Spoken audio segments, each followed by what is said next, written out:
Negara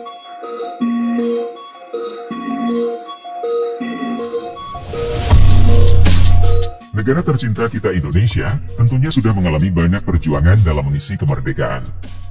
Di antara perjuangan tersebut, pastinya bersinggungan dengan banyak negara di dunia.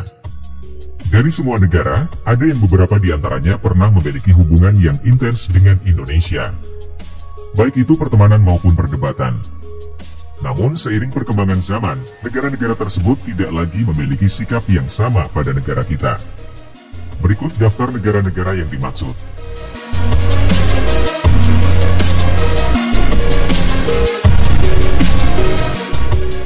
Yang pertama adalah Korea Selatan. Negara ini dulunya sangat rasis pada seluruh negara-negara di Asia Tenggara. Memiliki ekonomi yang besar, membuat Korea merasa menjadi bangsa yang unggul. Serta tidak segan-segan mengejek negara-negara di Asia Tenggara. Namun di waktu belakangan ini, Asia Tenggara telah menjelma menjadi kekuatan ekonomi baru yang mengesankan. Sehingga Korea Selatan sekarang mengurangi rasisnya terhadap ASEAN. Terutama pada negara-negara yang mengalami lonjakan ekonomi seperti Indonesia, Vietnam, Filipina dan Thailand. Apalagi mengingat Korea Selatan memiliki banyak hubungan kerjasama dengan Indonesia, serta ekonomi Indonesia yang diprediksi akan mengungguli Korea di 3 hingga 4 tahun ke depan.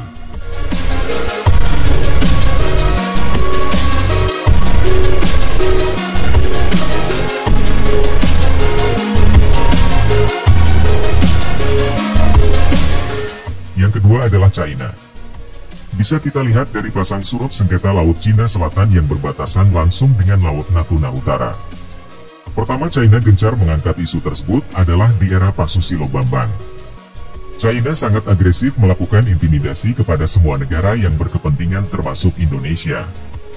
Namun semenjak Jokowi menjabat, sontak China selalu meminta diskusi khusus ketika berhadapan dengan Indonesia. Memang ketegasan Menteri Susi pada waktu itu dalam mengeksekusi kapal-kapal yang melanggar teritori kedaulatan laut Indonesia banyak membuat negara lain mulai berhitung jika berhadapan dengan Indonesia. Terlebih di saat Indonesia mulai memperlihatkan kekuatan ekonomi baru, China tentu saja tidak mau kehilangan kesempatan dalam melebarkan pengaruhnya. Negara tirai bambu tersebut seakan membuang jauh urusan isu sengketa Laut Cina Selatan, terkhusus jika berselisih dengan Indonesia.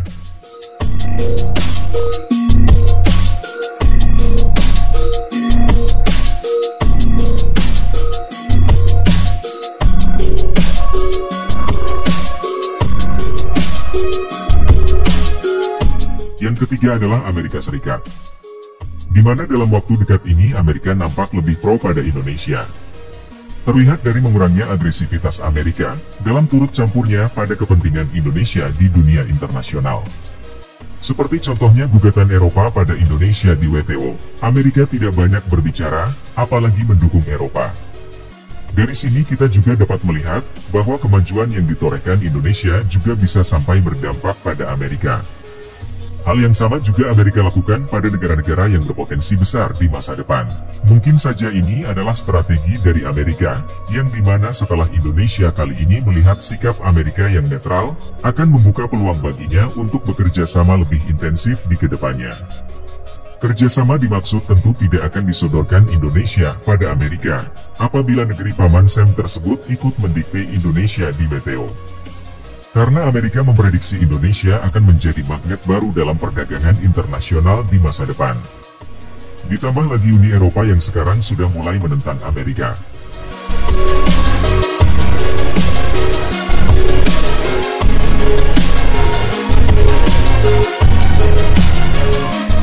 Yang keempat adalah Australia.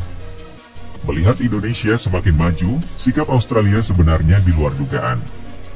Negeri kanguru ini semakin meningkatkan kerjasama dengan negara kita. Mempererat hubungan bilateral, juga kerjasama lainnya di banyak bidang. Kedekatan Jokowi dan Perdana Menteri Australia yang terjalin sangat baik, membuat kedua negara saling maju bersinergi menjadi kuasa besar di kawasan. Yang sebenarnya jika kedua negara membuat suatu fakta pertahanan, maka negara adik kuasa lainnya akan berpikir 2 kali untuk mengganggu wilayah besar Indonesia-Australia. Sayang sesuatu ini sulit terwujud, karena kedua negara diyakini memiliki ideologi dengan sudut pandang yang berbeda. Namun daripada itu semua, kemajuan Indonesia ditanggapi positif oleh negeri kanguru tersebut. Karena dengan majunya Indonesia yang bersahabat, juga akan memberikan keuntungan bagi Australia.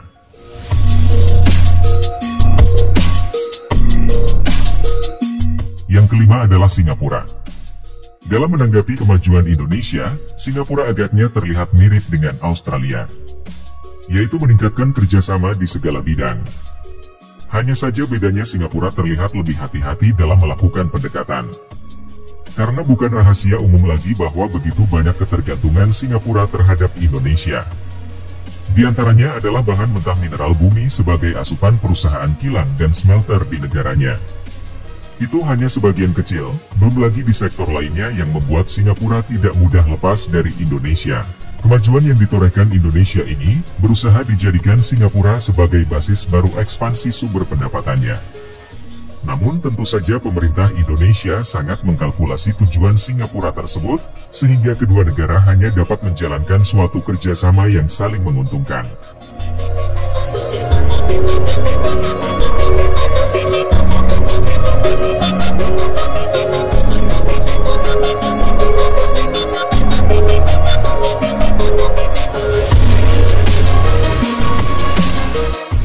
Yang keenam adalah Vanuatu. Ya, negara yang paling vokal dalam mendukung Papua Merdeka. Negara ini tiba-tiba berbalik arah mendukung Indonesia, dan berharap kedepannya bisa menjalin kerjasama lebih intensif serta terbuka. Vanuatu merasa dibodohi oleh OPM, organisasi kriminal yang tidak memberikan manfaat serta membelenggu negaranya dalam menjalin kerjasama dengan Indonesia. Vanuatu sebenarnya sudah sejak lama ingin menjalin kerjasama dengan Indonesia, namun kepentingan preman OPM selalu menghalanginya. Tidak tahan dengan intimidasi OPM, Vanuatu memenuhi tekadnya untuk berkomunikasi dengan pemerintah Indonesia. Dari 7 negara sekarang tidak ada negara di Pasifik yang bicara soal Papua. Sisa satu, Vanuatu. Vanuatu sudah bicara sama saya. Covid habis, kita mau pergi bicara dengan mereka. Wala. Yang ketujuh adalah Malaysia. Negara yang satu ini sangat unik karena di saat Indonesia menapaki jejak kemajuan, Malaysia seakan tidak bergeming. Berbeda di waktu dulu saat Indonesia masih dalam masa sulit, netizen Malaysia sibuknya bukan main untuk berjumpa dengan netizen Indonesia. Ini juga bisa dikatakan bahwa Indonesia sudah on the track. Mengapa begitu? Jelas karena Malaysia dan Indonesia sering menganggap kemajuan adalah suatu persaingan gengsi satu sama lain. Jadi apabila Indonesia maju, Malaysia pasti akan menutup mata seakan tidak terjadi apa-apa. Begitu juga sebaliknya jika Indonesia terpuruk, netizen Malaysia hebohnya minta ampun. Tentu tidak berlaku untuk semua, namun ini adalah gambaran umum antara Indonesia dan Malaysia. Negara yang katanya saudara, tapi tidak pernah akur. Nah itulah tadi negara-negara yang dulu galak pada Indonesia, namun saat ini tidak segaran dulu lagi. Sekian dulu video dari kami, terima kasih dan sampai jumpa di video selanjutnya.